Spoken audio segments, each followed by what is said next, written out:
Nanette, hi, it's Jerry Barberio. Hey, how you doing? Good, how you doing? I'm just gonna go to listening mode. I just wanna be present for the meeting, but I'm here in my office. I'm just gonna listen if you're okay with that. You're muted. I think you're muted. We will record this as well and post it on our website, Okay, great. SustainableEHC.org. I hope you're well. Thank you. Yep, see you. Bye-bye.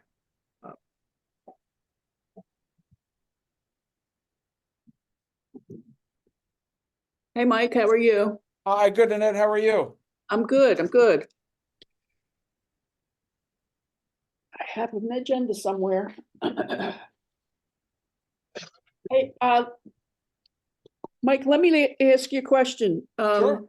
We had a meeting this morning with businesses and schools and organizations for the direct install program.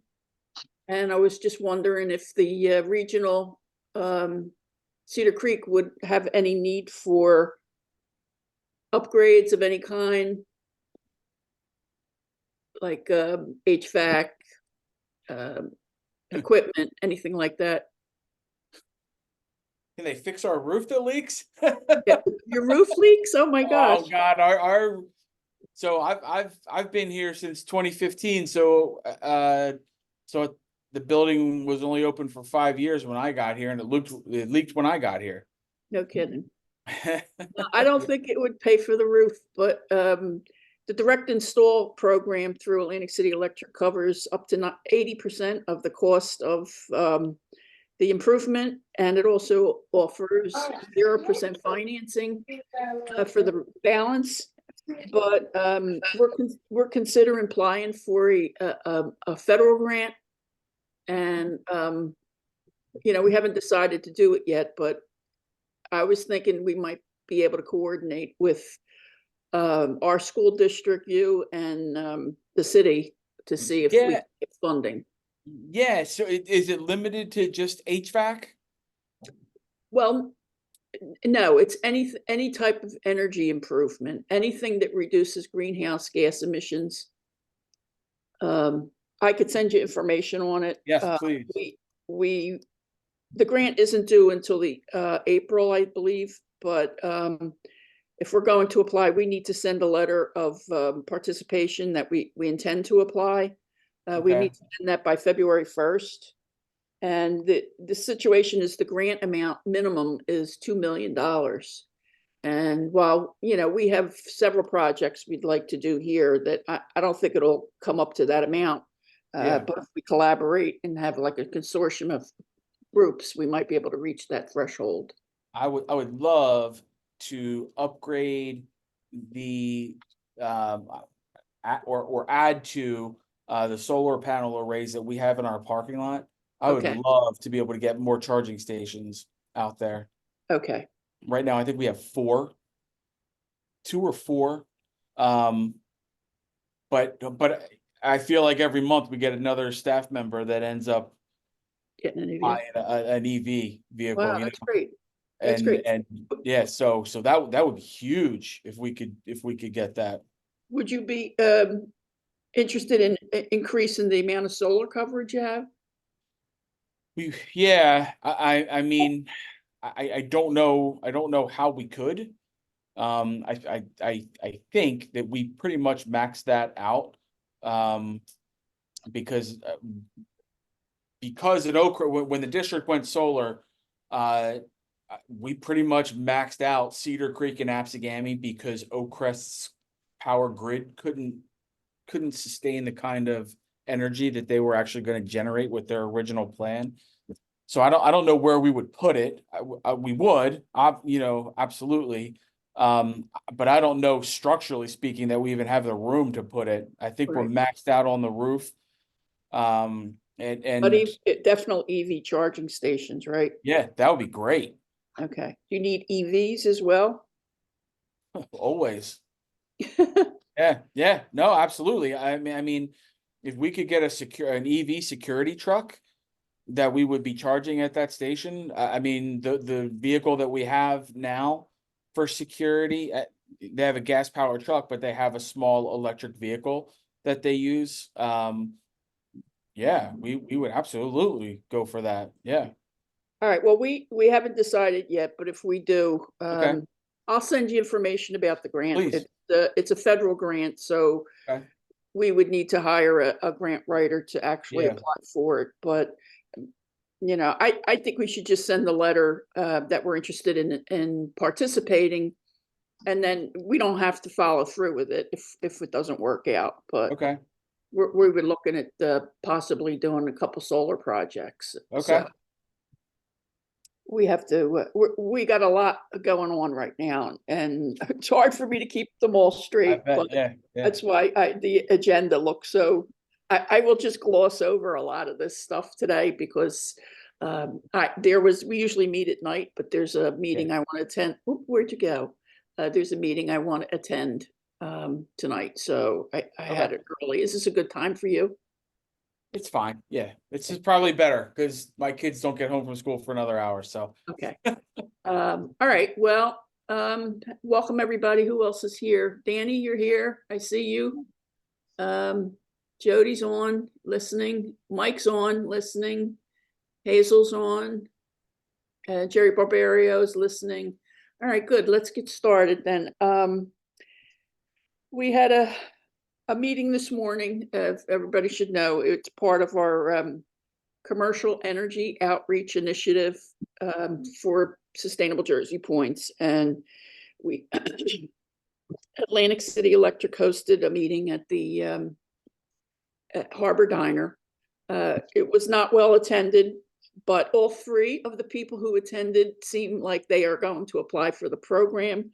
So 100% participation is good, I think. And what that program entails, like I was telling Mike, is that the Atlantic City Electric has a program funded, and it's paid. You pay for it in your electric bill every month. There's a fee there, goes into a pot of funds, and they provide incentives to improve energy efficiency. They will pick up to 80% of the cost of major improvements like HVAC, anything like that, any equipment purchases, like if you need refrigeration or anything like that. Plus, they also offer 0% financing for the balance of what's not covered by the incentive program. So that was, I think, very, very successful. We had three people there.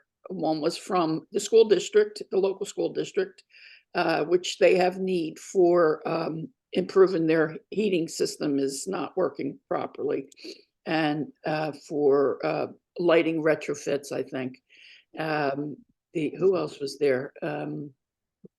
St. Nicholas Church was there, and they want to do an energy audit in the rectory and also do improvements in the church.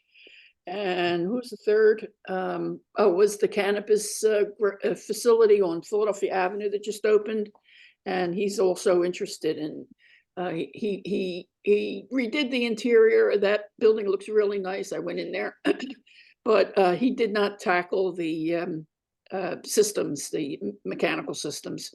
So he also wants to get an energy audit to see if there's upgrades that he could do there. So I think it was real successful. And we're going to try to do that maybe once a quarter for the next year. In addition to doing outreach to the residences, there's a separate program available for them. And that's really good because they come into your house and, you know, they'll replace all your light bulbs, they'll do some insulation, they do a lot of good stuff to weatherproof your house. So those are two programs that we're working on. All right, so the big news is that we adopted our community energy plan. For those of you who know, we got a grant 18 months ago, 2 years ago, to do the energy plan, and we gave the funding to the engineer who did the plan, and it highlighted various aspects that can be tackled, including installation of solar, community solar in 2 different locations, upgrading the facilities at City Hall, replacing LED streetlights. All these things are in the plan. And now it's time to apply for funding to implement some of those things. We looked at that state grant that is available through the BPU is a $250,000 minimum, but they encourage us to apply for up to $500,000. So we're looking at EVs and EV charging stations as our main action, which we would receive 10 points for because it's already approved by the BPU. They want you to go in that direction. So, and then we're going to look at probably upgrades to the municipal building as our second over $250,000. The way they're going to work it is the funding is available for anybody who has done a community energy plan, and not many municipalities have finished those plans yet. So the pot of money will go a lot further, and they may do a second round of awards for us if, you know, if they have the extra money. So that's really a good thing. We talked about Mike's on. Can you talk a little bit about Sybil Schaller and what's going on with the gravesite? Yeah, sure. I spoke with Rebecca yesterday about benches. We're looking at 2 4-foot recycled benches. It should be in right under budget there, with a little bit left over to hopefully buy something to secure them to the ground, maybe some sort of metal rod or something like that. Yeah. So she should send the quote over in the next day or two. That we'll get. I'll send that over to Jody and hopefully can get that ordered. The gravestone, I'm still waiting to hear back on the updated quote. I sent an email yesterday. He said he should get back to me hopefully this week. We're trying to get them out to do the work on site rather than having to remove the headstone. I think Nanette and I talked a little bit ago about how that could just be a little risky to actually move the gravestone. So maybe we just focus on cleaning it and maybe using some gray marker. They have some specialized marker they can use for sandstone to enhance the lettering so people can read it a little better. Next week, I plan to reach out to Paul again and start getting a quote for the fencing around the graveyard. And I also would like to reach out to the Historical Society and see if we can get one of them to visit the county archives and state archives to see if we can find any old newspaper clippings or any other source documentation on how Miss Sybil Schaller died, so we can put the rumor of the Lenape scalpers to bed. It'd be nice if there was some newspaper clipping or something along those lines, maybe a death certificate or anything that documents what they actually died of. Our guess is yellow fever, but we don't know. So I'm hoping to allocate $200 of the budget just to donate to the Historical Society to cover a little bit of their historical research time. I'm not going to have the time to pull that off, unfortunately. So I'm hoping they'll be able to help there. So Hazel, I'll when I send that email next week, I'll put you on copy as well. Hopefully we'll get the ball rolling there. Cool. So sorry for my scratchy voice too. I got COVID for the second time. I'm just getting over all of it now. So yeah, going good though. So hopefully benches, fences, and the gravestone should hopefully be knocked out probably the next 2 weeks, at least have the quotes all finalized and everything like that. Okay, great. Thank you, Mike. Appreciate all that. We could talk a little bit about our forestry grant. We did finally hear from the people in Washington, D.C. about our grant. We're going to be setting up a meeting, I guess, and I guess it'll be a Zoom meeting to talk about what the next steps are. But they asked us to relook at our budget, and we're going to have to cut $400,000 out of that budget. I've been looking at it and playing with the numbers. I think there's some things that could be that we just can't do. We won't be able to do removal of invasive species plan. We ought to just knock that out, I think. There's other things that, like, we're looking at doing something like planting in 2 parks we had mentioned, but that could probably be rolled into the maintenance part of the budget.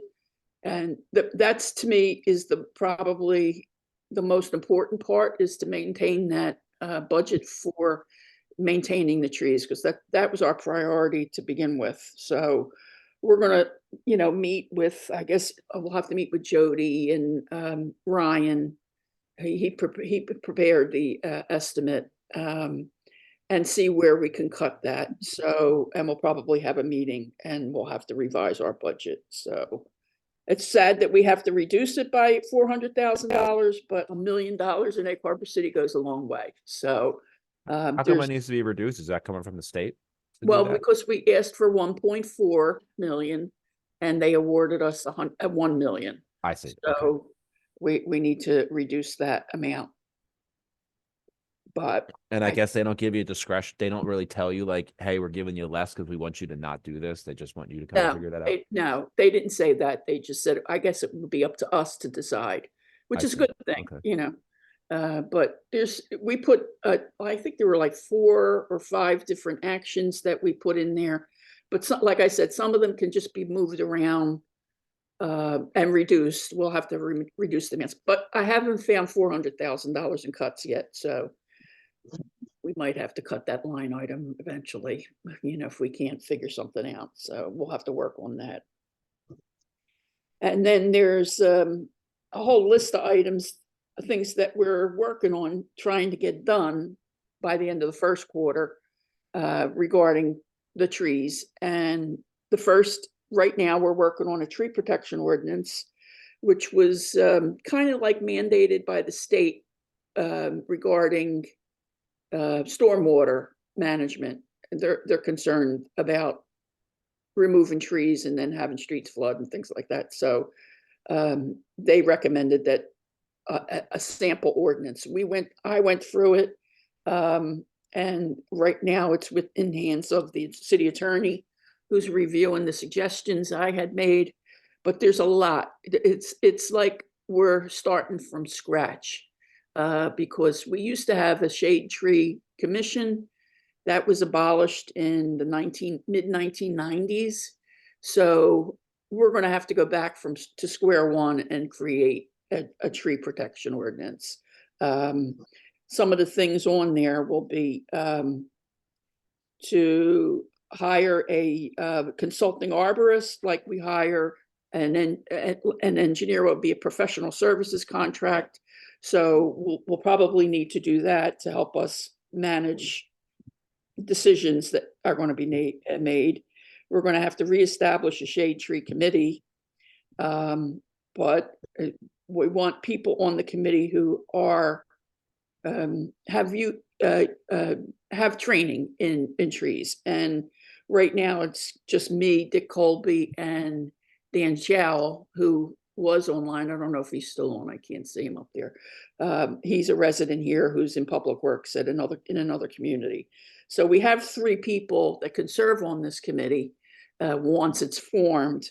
But we'd like to get more people if we can. I don't think we need a large committee for this, but I'm sure that the committee would be doing things like reviewing requests from residents if they want to take down a street tree. If they want to appeal the decisions of, say, the code enforcement officer or arborist. So we'll have to have a committee to oversee that. We were also talking with the attorney, and she's of the opinion that tree ordinances are very controversial, and we don't want to see this like blow up at a council meeting when we're trying to introduce it or adopt it. So I think we should, the Green Team should host a public meeting on the ordinance once it's drafted, once we have a draft of it. Maybe we could host a public meeting and, hear from the public about what they think about it before it gets to council. So that's on the agenda. I talked about consulting arborists. We're going to have to do an RFQ for that. Not Yeah. to interrupt you. I There. did email that Ronald Farr about updating our plan. This is Jody, by the way. Yes. But I didn't hear back from him. I'll email him again. I'll maybe try calling him. I wonder if he's still doing that, or I Yeah, just I thought it was don't kind know. of weird that I didn't hear back. There is a list of arborists on the state's website, on the Is forestry he listed on website. there? So if he's not available, I don't know if he's on there still. I didn't check it, but if Okay, I'll check. if he's not on there, there's tons of other people in Yeah. South Okay. Jersey that can do There's it. tons. Okay, all right, I'll I'll be take a look. doing, I'll be doing Hamilton. When? Okay, Because I'm moving back there, March 11th is my day to move back. So I'll be doing Hamilton, and I'll be doing Inglewood Cliffs, up north. The forestry management plans? Yeah, for the forestry management plan. And Okay, you're right, Nanette, and I didn't mean to interrupt, but you're right, on the shade tree, the Hamilton got rid of their shade tree commission a long time ago, maybe 15+ years ago. And if it needs to come back, nobody is very comfortable with that. Let's put it that way. yeah. Yeah, Well, they have an environmental commission though. correct. But what happens is if the environmental commission, doesn't cut it for the shade tree requirement, then the shade tree committee has to come back.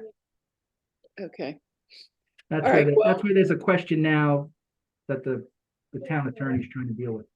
the right. solicitor. Okay. And who's their town attorney? Mike Malinsky from Rothschild over there in Atlantic City. So you're leaving your job? Yeah, in Mamaroneck, yeah. Okay. Yeah. All right. Well, you'll be around then. That's good. Yeah, I'll be around. Yeah, I retire March 8th. Well, congratulations. Thank you. Yeah, thank you very much. Well, this fellow, Ron Farr, he came from North Jersey, and he did a phenomenal job for us. He Good. came to a couple meetings. He talked us through it. We rode around town. He wrote a great plan, and we accomplished much of what's in that plan. The only thing we didn't, major thing that sticks out in my mind is that we didn't get certified as a Tree City USA, but you know, we surely can do that in the future. And then as far as the state, did you say, and just a couple of minutes ago, I think EHC needs an employee and a volunteer, correct? So Yes. you qualify as the employee because you're elected. Well, we have our public works folks that go and get Does he that. go to they go to the conference? Oh, okay. I see. Yeah, they went previously. Okay, You know, we're going to need them to take that training yeah, because yeah, they're going to be maintaining some of the trees in the parks and things like that. yeah. And they recently got a lift, so they have a forklift that has a basket on it that where Oh. they can get up into the That's trees. great. The other thing that's interesting about trees is that the county rescinded their ordinances requiring the Atlantic County Park Service to maintain trees along county roadways. Instead, I was told that the County Public Works is going to be doing it. So it's not like they're going to be abandoning their trees, but there was some change. I was worried about that, and I contacted the county to find out, because we have Philadelphia Avenue, we got Bremen Avenue, we got Hamburg Avenue, Yeah. Mhm. you know, Moss Mill Road and Deer Street, they're all county Deer- roads. So, you know, our ordinance is going to specifically address street trees and some clear cutting. So I don't think we're going to get involved in telling residents what they can do with the trees on their property.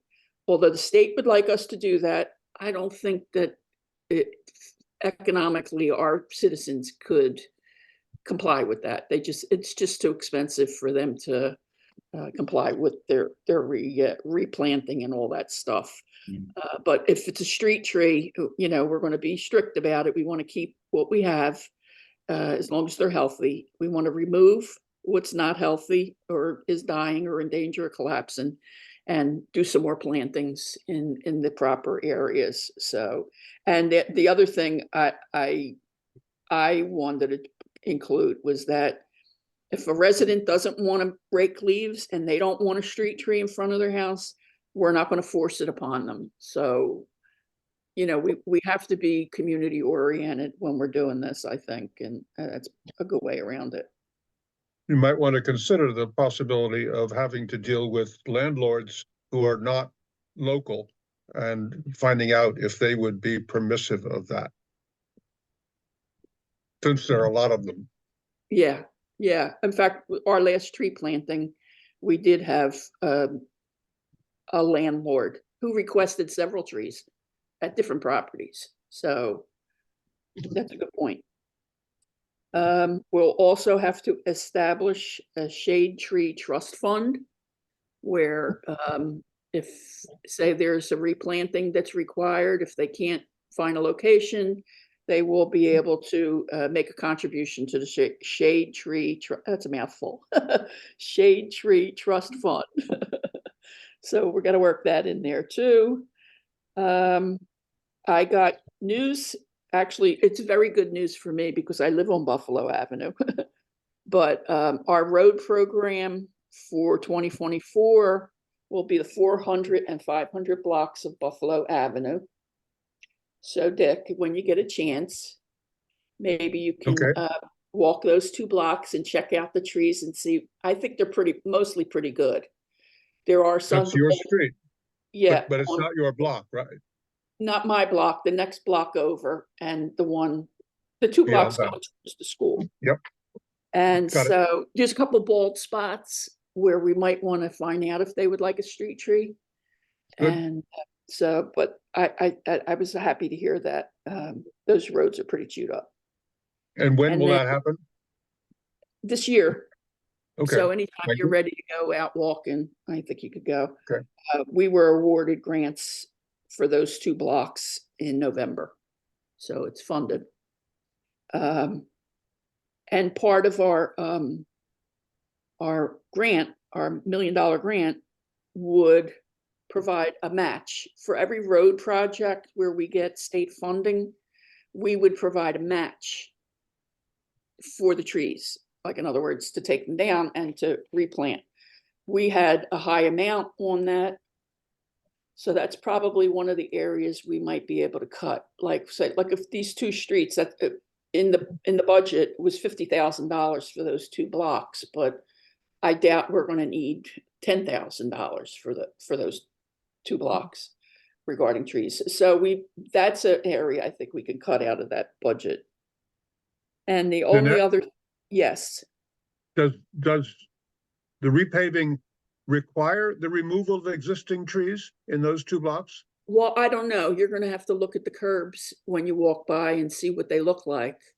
I know there was one neighbor on the 400 block that took down 2 sugar maples that were perfectly healthy, beautiful trees. But does the repaving require now the removal of trees as it used to do? For example, in the 100 and 200 blocks of London Avenue, but didn't in the repaving of Washington Avenue. No, the council agreed that they wouldn't take down trees if they were Good. healthy. Thank you. You've answered my question. Yes, and if there's like roots that are protruding into the curb and pushing the curb out, there's a metal plate that they could put instead of I putting the understand. curb in. They will put the plates in to give it more room to grow.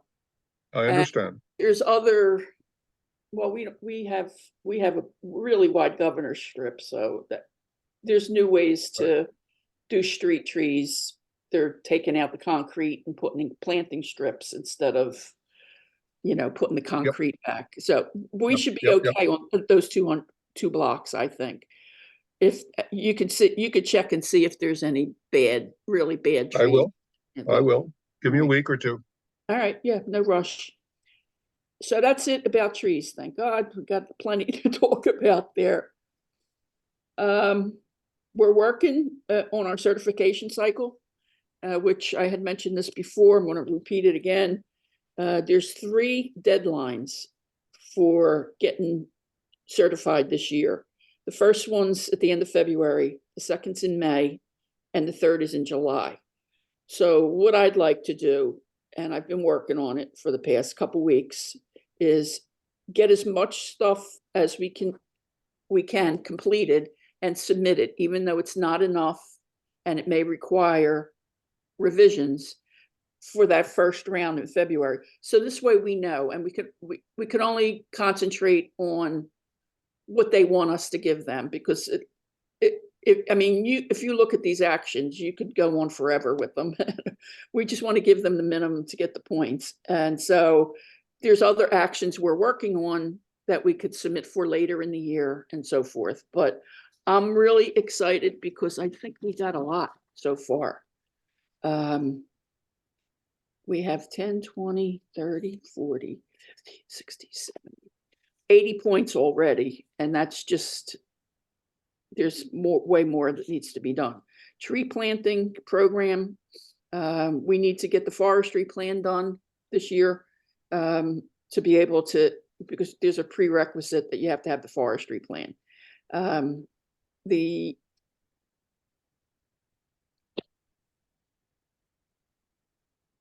community forestry management plan and accreditation is worth 20 points. We'll resubmit on that because we had all that before. We're going to redo it. We have the nature trail, which is an innovative project. That'll be 10 points. We have energy efficiency outreach, both for commercial and residential. So that's 20 points right there. We did a prescription drug safety disposal program with another community. So that's a collaboration. That's worth 10 points. We can reestablish the creative team. That's good for 10 points.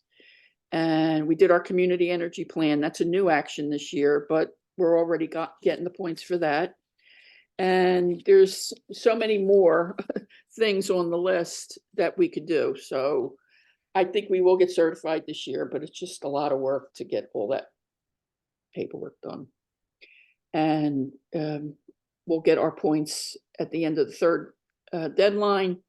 And if we can make it by July 31st and get everything submitted, we will get recognized at the league luncheon.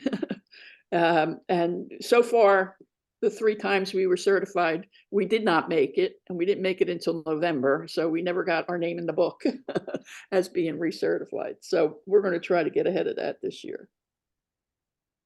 And then I have suggested new programs on here. I want to start with the road salt assessment, and Mike over at Cedar Creek High School. We have, he was able to recruit a student, and we will be testing our creek waters periodically through this winter. And that, you know, we already, I wonder if the young lady got out there to take a reading prior to the snowstorm. Do you know? I think that she did, but I'm not positive. And she was on a field trip today, so I couldn't go into class and ask her. I certainly hope so, because I mean, that between then and now would be a great time to make those measurements, right? Yeah, really. Yeah. So we think that she did. We're also tasking her with doing the same for our parking lot and the retention pond that we have that goes out behind our baseball field. So she's going to be doing it in 2 different spots. Is that, did you get your kit for that? The test We did. strip? Yep. Okay, cool. Yep. All right, good. Well, let me know about that, because Yep, we will. We'll put that in with our actions. And I don't know if you're aware of it, but you're Sustainable Jersey certified, right? Yes, we are. So whatever points you do, if we collaborate, we get points for it too. So Yep. That's good to share. Yep. Yeah, I just worry about her going down into a creek. She's got to go accompanied to, you know, God forbid she slips. Yeah, we took care of that. We called mom. We have like the spot for her to go. There's a place where she can pull off on the side of the road pretty safely. So yep, we're all over that. That's great. Thank you. And then these other things, PPA rain garden at City Lake Park. This is something we need to discuss. The Pinelands Preservation Alliance got a grant. I don't know if it's a state grant or what, but they got a grant to install rain gardens in areas that abut waterways. They want to put a rain, excuse me, I'm getting over that. It's not COVID, but something else. They want to put a rain garden on the north shore of the lake, near where Mike Sheridan lives. And I'm up in the air about it. I'm not convinced that I want to forward this myself to city council. I have two concerns, one of which is not that serious, and that is that whatever plants they put into this rain garden, if they're not already growing or in that area, I don't want to see anything new introduced there. That's just me. And the other thing is maintenance. The grant will cover maintenance for 2 years, but after that, who's going to maintain it? And I have an issue with that because we have had well-meaning volunteers step forward, plant gardens all over town, and then they walk away from it and don't maintain them. And then, you know, it's pressuring other volunteers to step forward and clean out these messes that they are creating. And, you know, if you're a gardener, you know, you got to be out there all the time. If you walk away from your garden for any length of time, it's a bear to clean up. So that's my big concern, is maintenance of this rain garden. So the other issue, really, because it's on city property, the city council should approve it. And like I said, I'm concerned about the maintenance issue. I'm not willing to promote it to the council because of that issue. So if anybody out there can convince me we should, please do that now. No takers on that one? Mike, nothing? Well, I guess that's a tough one. I mean, 2 years still is a pretty good window. It'd be nice to continue working with schools to have a contingent of the cleanup yearly at the lake be focused on any future rain garden. I think right now it's right, those drains. I mean, and I pointed it out. I was the one who walked. I walk there all the time, and I've always noticed these drains. And when PPA came asking, hey, any good ideas for a rain garden spot, those are the two that just popped up. So, you know, if you go there after any major rainstorm, what you can see is cars are splashing through the puddles, and then they get oil slicks in the puddles. And then during the rain, the puddles then make their way to the drain, and that slick makes it into the lake. So I do think that a rain garden would help subside that quite a bit by keeping the oils, at least in the rain garden, and other sediments in the rain garden, and not letting all that gravel and everything else that gets kind of put over there just making its way into the lake. So I think it's a win there. I do think the maintenance is a concern. 2 years of them doing the maintenance is pretty good. And once it's established, from my experience, it seems like some of these rain gardens aren't that much work for just weeding and things like that. But it would need to be something that's addressed, and there would need to be a team that does it during the yearly lake cleanup event that already happens. You know, maybe another potential win would be with the Boy Scouts. The Boy Scouts already use the north side of the lake for their events. These rain gardens would be on that side. Maybe they'd be willing to just weed through it. I just feel that it's a good win to stop pollutants from hitting that waterway, which they're definitely doing because of these storm drains. It's almost better to say let the road flood in that section than let all this stuff drain right into the lake. So in my opinion, I think something should be done. The other area of concern is also on the north side of the lake, but on the west side of Philadelphia Ave at the fishing pier. And it's the same problem there, is where cars pull into the parking lot, or they're sitting near where the trash cans are at, and the water puddles up. It gets slicks in it. And then when the rain gets a little heavier, those puddles make their way into the lake. So that's another good spot too. But I feel like the storm drains are an easier win. So once again, it's really up to council to decide what they want to do. In my opinion, the fact that they're already committed to 2 years of maintenance is pretty generous. I mean, we may be able to even get them to extend that if we're like, listen, we really can't do it. Right. But right now, the north side of the lake is unsightly, in my opinion. It grows super high during the summer. It's phragmites and other invasive species that already line the north part of the shore. And it's not very pretty in the summer. There's grasses they get tall and they block the way. There's no real easy way to stand and look from the north side of the lake. It's just, in my opinion, it's unsightly. I think some rain gardens would add some nice natural beauty to the north side. It's kind of lacking right now. The location you were looking at is on your side of Philadelphia Avenue, right? No, it's on the lake side. So it's Oh, like it is. It's right in the lake. Yeah, so basically like right Oh, okay. along the road on the north Oh, side of that the lake. changes everything. I think there's three or four storm drains that are taking the sediment and water that pool on the road, and they're just basically dumping it right into the lake. So Oh, I okay. envision what they would do is they would probably leave the storm drains, or maybe they would upgrade them, but then where the storm drains dump into, that's what they would dig out, put in stone and everything else, and then put plants in on top. I think that's where you really got to stop that water rushing into the lake, because I the really got way you can only see it is to go there during a heavy rain and just see it. You can see the sediment; it just dumps right into the water and everything. It's just not good stormwater management right now. Okay. All right. That changes everything. Yeah, I think yeah, over on our side it's a lot better. You know, I yeah. built my own. I have my own on our property that stops a lot of water from coming down New York Ave into the creek. And the other spot is just where the fishing pier's at. But honestly, the fishing pier spot's really not that bad. The Okay. area of concern where we want to put them is much worse, in my opinion. All right. And the other thing about this grant that they got is there is funding available for private homeowners. I think they could get like $750 from this grant to put a rain garden on their own property if they abut a waterway, a creek or whatever going into the Mullica River.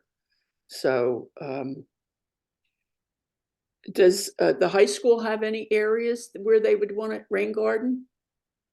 Mike? So we made one, and we have one. It's in, when you pull up into the school, it's in the horseshoe at the beginning of the building. And there is it's built around like a drain that goes out to the retention pond.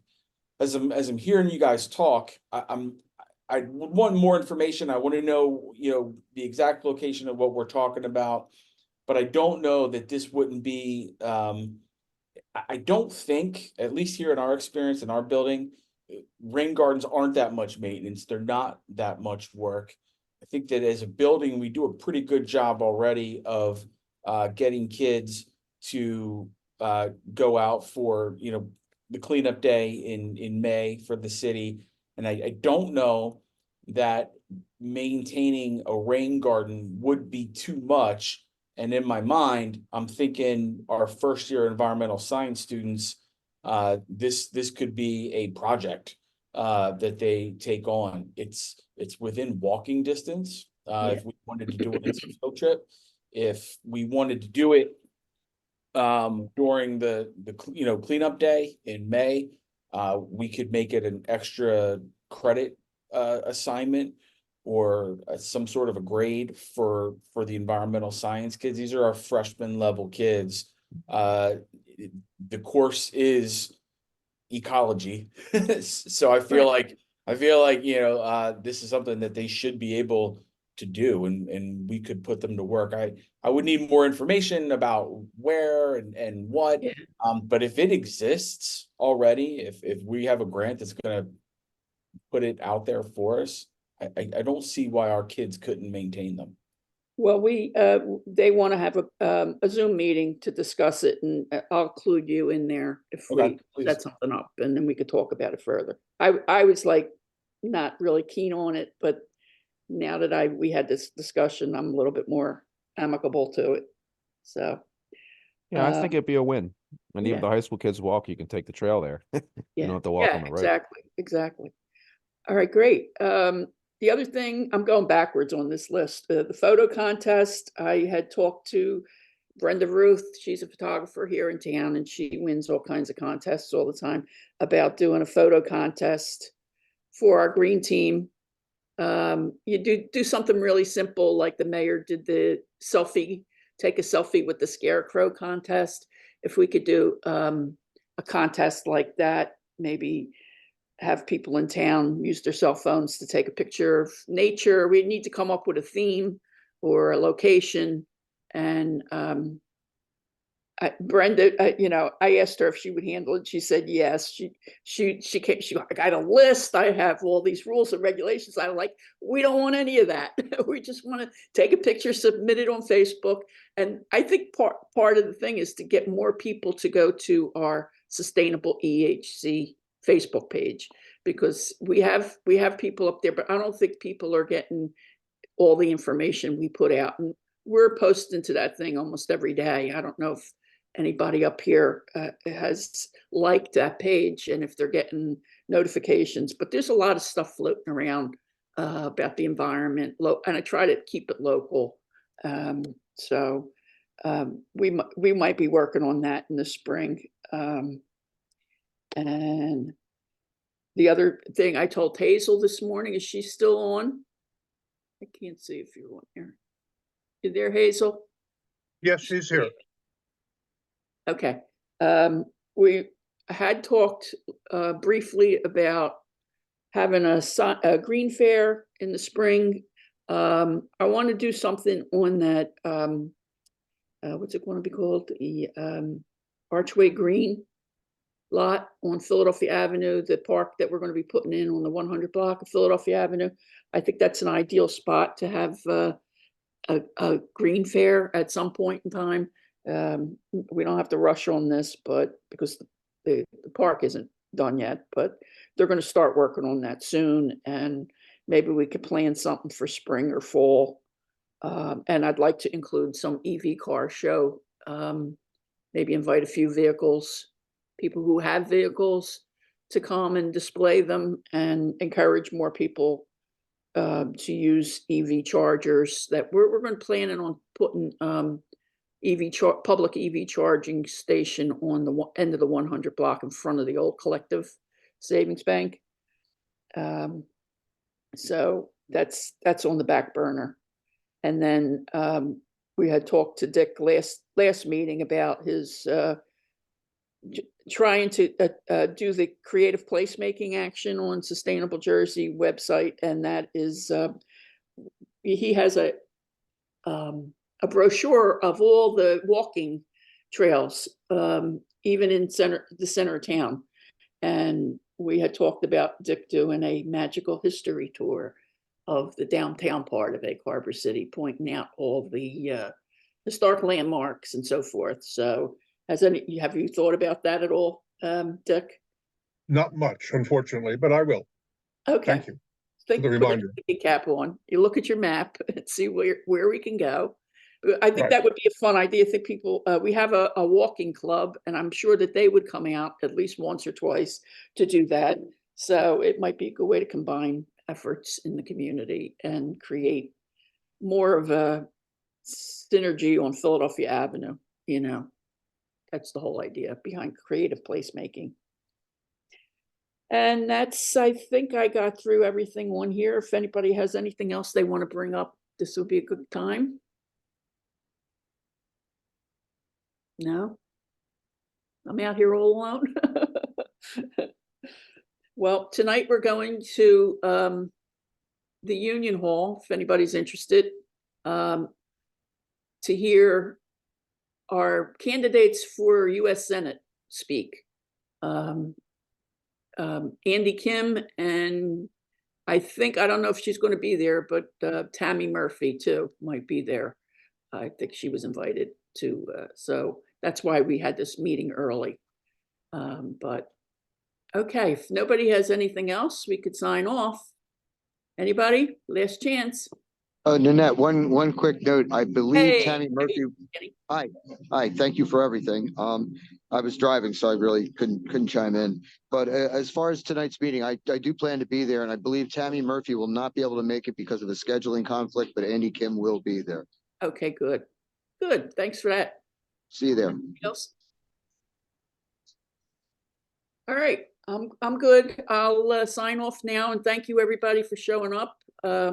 I love these Zoom meetings. They're a lot easier for me. I don't know about you, but I think this was actually a good time. So it's before dinner, and after school. All right. Well, right. thanks a lot, everybody. Thank you. Thank you. Thanks, Nanette. Bye-bye.